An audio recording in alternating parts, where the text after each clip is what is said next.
41 anyos na ginang huli sa drug bypass operation ang PNP sa Dagupan City. Detalye ng balita mula kay Freddy Pajardo, Aris 38.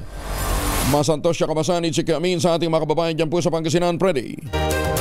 Timbog sa ikinasang bypass operation ng Dagupan City Police ang suspect na kinilalang si Melody Rosario, 41 anyos, may live-in partner at residente ng Barangay Maluwod, Dagupan City. Sa ulat ni Chief of Police Lieutenant Colonel Brendon Palisok, alas 3:30 ng madaling araw, nagsagawa ng operasyon ng kanyang mga tauhan sa Special Drug Enforcement Unit na isa sa kanila nagkunyaring buyer at binenta ng suspect na isang plastic sachet na naglalaman na hinihinalang shabu na may timbang na 1 gramo at may street drug price na 68,000 pesos, kaya agad itong pinusasan. Nakumpiska sa suspect ang mark money ginamit sa operasyon. Kasong pagdabag sa Republic Act 9165 o the Comprehensive Dangerous Drug Act of 2002 ang kinakarap ng suspect na ngayon nasa custodial facility ng Dagupan City Police Station.